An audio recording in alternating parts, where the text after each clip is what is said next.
Bonjour! Depuis 15 ans, des gens comme vous viennent me voir pour trouver une solution à leur douleur et leur raideur musculaire et articulaire pour améliorer leur quotidien maintenant et maintenir leur qualité de vie à long terme. Je m'appelle Véronique Martin.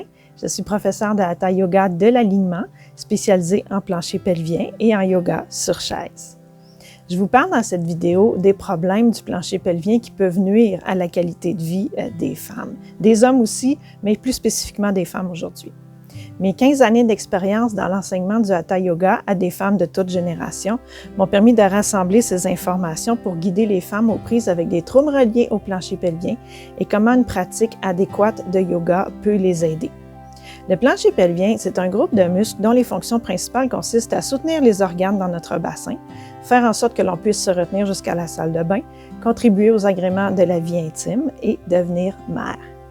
Au fil du temps et des changements corporels dans la vie d'une femme, on parle de grossesse, accouchement, ménopause, traumatisme aussi des fois, elle peut développer un déséquilibre du plancher pelvien, c'est-à-dire avoir à la fois des muscles trop forts et d'autres trop faibles, ou carrément trop de tonicité générale ou trop de faiblesse.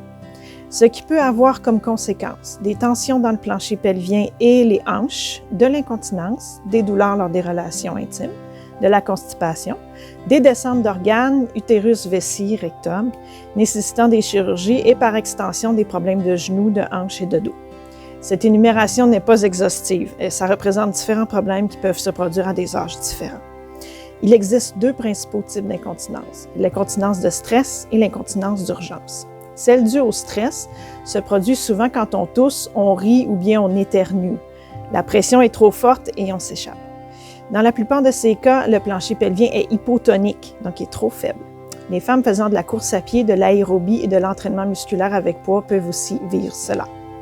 L'incontinence d'urgence, aussi appelée vessie hyperactive, se produit lorsqu'on ne réussit pas à se retenir avant de s'asseoir sur la toilette.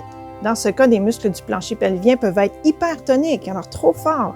Des douleurs lors des relations aussi peuvent être un symptôme de ça. En cas d'incontinence d'urgence, il y a aussi une programmation établie du système nerveux qui joue sur le corps. Par exemple, quand on revient de chez soi et que la première chose que l'on doit faire, c'est aller uriner parce que ça presse. Le simple fait de mettre la clé dans la serrure de la porte en rentrant chez soi stimule un réflexe qui est devenu conditionné. Quand la situation est rendue là, la vessie n'a pas besoin d'être pleine pour que ça se produise parce que c'est un réflexe qui est devenu conditionné dans le fonctionnement relié du système nerveux et de la vessie. Aller au petit coin par prévention avant de sortir de chez soi ou bien à tous les endroits publics où on peut trouver des toilettes n'est pas une solution viable à long terme car ça n'encourage pas la vessie à s'habituer à être plus remplie et le système nerveux à rester calme face à ce signal du corps. Dans mon document que vous pouvez recevoir par email, je donne un truc efficace pour neutraliser cette urgence petit coin quand elle survient. Ce truc permet d'aller aux toilettes plus calmement ensuite et ça fait une belle différence rapidement pour déprogrammer ce réflexe-là.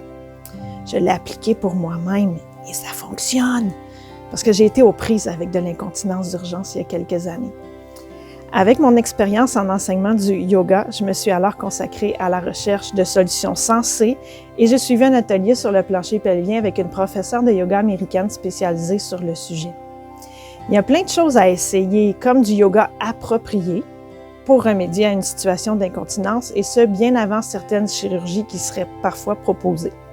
Les exercices de Kegel ne sont plus le remède automatique non plus parce qu'ils ne sont pas faciles à faire comme il faut et c'est pas toujours ce dont une femme a besoin.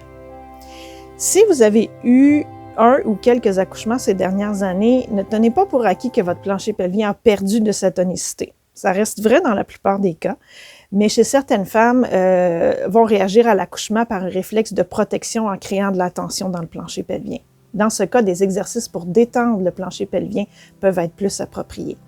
Si on vit des douleurs lors des relations intimes, ça peut être un signe que le plancher pelvien est trop tendu.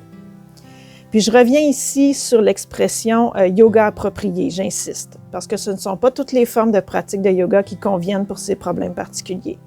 Même que les formes de yoga les plus dynamiques qui sont à la mode chez les plus jeunes générations de femmes, telles que le yoga chaud et le yoga ashtanga, utilisent souvent des instructions qui vont créer des problèmes d'hypertonicité pour le plancher pelvien à long terme. Pour les femmes qui se trouvent aux environs de la ménopause et après, Il est tout aussi important de maintenir l'équilibre du plancher pelvien. Des muscles pelviens en déséquilibre vont nuire à la santé du dos, des hanches et des genoux. En yoga, quand un travail approprié est fait sur le plancher pelvien, ça réduit de façon notable les problèmes de ces articulations. Ça peut réduire aussi les douleurs de type nerf sciatique, qu'on appelle aussi le syndrome du piriforme. Dans cette vidéo, je tenais à brosser un portrait global sur ce sujet-là qui est encore trop tabou à mon avis. Mais je me suis donné comme devoir d'en parler et de mettre au courant les femmes que le bon yoga peut apporter des solutions. Pour avoir un avis professionnel sur votre situation, peu importe l'étape à laquelle vous en êtes dans votre vie, n'hésitez pas à consulter une physiothérapeute spécialisée en rééducation périnéale. Seuls ces professionnels peuvent poser un diagnostic sur votre plancher pelvien. Si vous êtes intéressé à connaître mon truc pour neutraliser les urgences petits coins dont je parlais tantôt, vous pouvez cliquer sur le lien avec la vidéo ou le bouton pour vous inscrire afin que je vous envoie le document par email. Si ce truc vous a été utile, je suis vraiment super contente. C'est mon souhait vraiment le plus sincère. Je crois que toutes les femmes doivent avoir accès aux informations sur la santé du plancher pelvien pour ne pas souffrir seules et en silence. Et je souhaite y contribuer en partageant ce truc avec vous.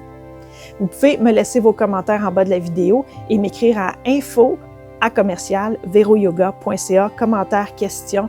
Donc, soyez très à l'aise de m'écrire.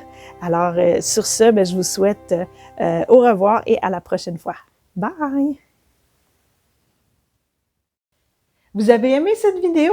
Imaginez le reste de ma méthode. Pour apprendre tous les détails sur mon cours, inscrivez-vous pour recevoir une démonstration vidéo gratuite et les informations par email grâce au lien dans la description de la vidéo. Vous pouvez aussi garder contact avec moi grâce à mon infolettre et vous recevrez mon document qui explique 2 postures de yoga faciles et rapides pour se détendre en très peu de temps. N'oubliez pas de vous abonner à la chaîne et d'activer la cloche pour ne rien manquer de mes nouvelles vidéos. Merci pour votre intérêt envers Vero Yoga. Portez-vous bien et à la prochaine. Namasté!